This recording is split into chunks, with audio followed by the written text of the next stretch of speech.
Killee akkas mijaa'ee jireenya akkas mijaa'ee du'a du'a guddisaa jiru kana. Dhala gahiinsi jedhe qaba.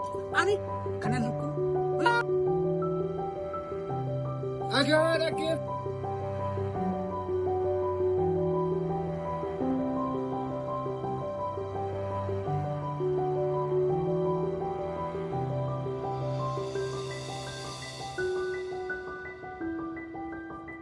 Maali joo kibriitii ana Usmaan kaayessa dhage. Qalbii.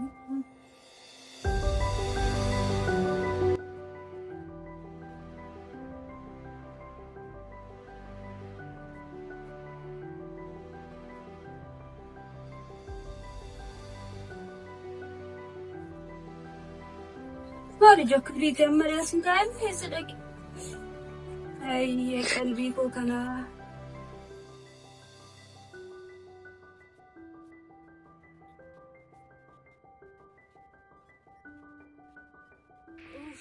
Maaloo yaa maarii kibriitii makoon argaanoo torbeerraa dhibba godhee mansii galcha natti agarsiisa.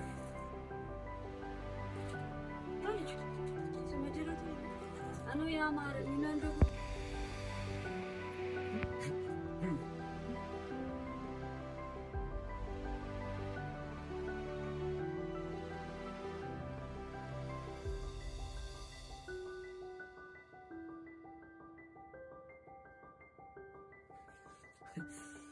Qabeenyuma koo dhibba gootee galchita kaa?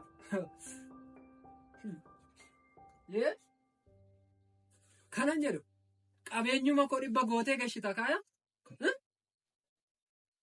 Lakki abbaa sooressaan argadhe kunoo. Hafeerra. Si baase kaa? Lakki hafeera. Malee moo? Haa ta'u kaa. Gooftaa keessi baasee sin jedhe. Caccabseen mana si kaa yoo handafqe tokko galchi. Dhagaa dhaggeeffadhaa. Jiraattonni ganda keenya afoosha gaarummaa keessa jirtan borga nama sa'aatii tokko walakkaa irratti akka iddoo isaatti argamtan jedhamtaniittu. Dhagaa dhaggeeffadhaa. Jiraattonni ganda keenya hundumti keessan afoosha gaarummaa irratti borga nama sa'aatii tokkoof walakkaa irratti akka argamtan jedhamtaniittu. Turumbaafuuf. Turumbaafuuf. Jirtuu? Bisuuf na riifatanii maaltu jiratte? Borga nama sa'aatii tokko walakkaa irratti afoosha gaarummaa irratti hundumti keessan akka hirmaatan jedhamtaniitu.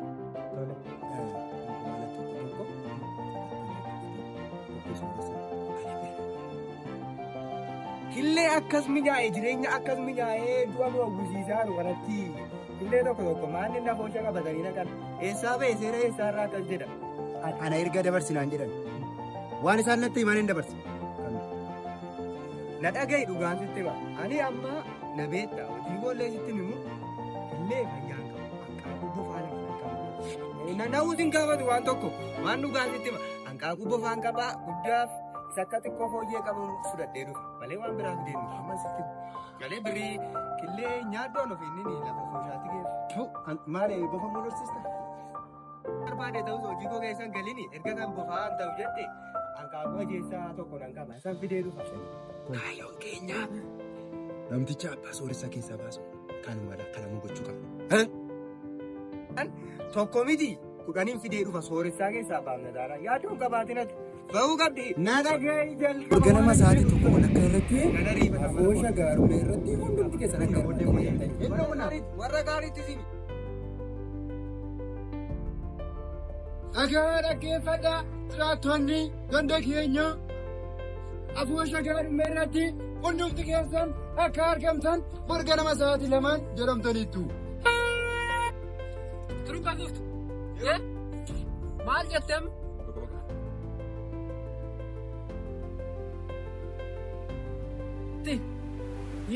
Ganama somna rakkoon qabu.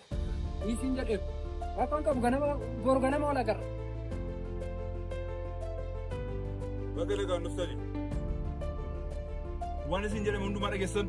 Dhageenye. Fudhatee dhufteetu waan jedhamtan. Ayyee. Ayyee. Amma abbaan sooressaas ga'utti hundumti keessan Qallisanii qabatee teessu. Dhumarratti waan isa jiru waa gootu. Isa booda inni waan isin gootan hin godhu taanaan afursha keenya keessa hin geggeessina. Hin geggeessina. Ayyee. Irratti walii gali. Ayyee.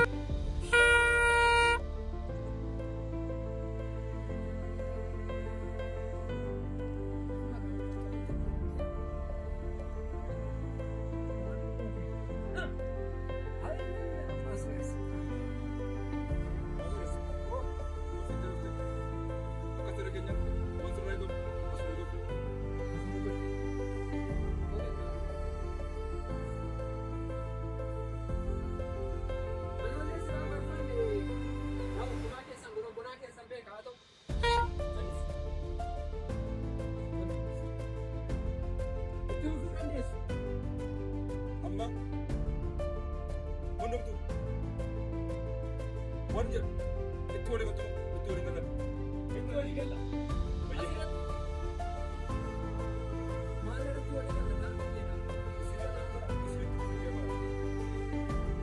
Waan jennu waan uummanni walii galan hundumatti walii gala.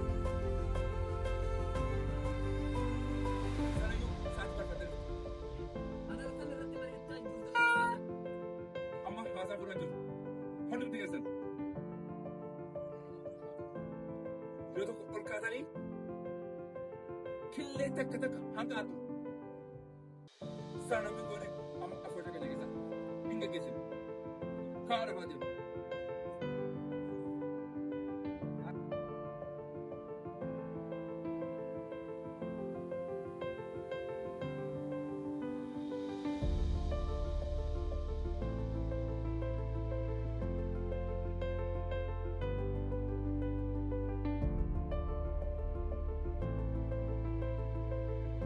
Mursanii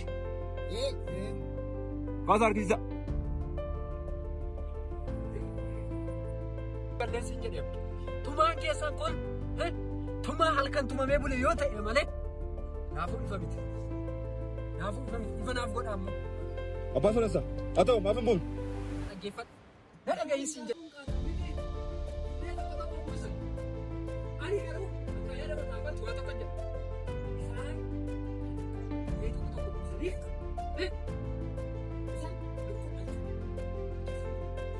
Ani garuu dhaga'iinsi hin jedhe qaba.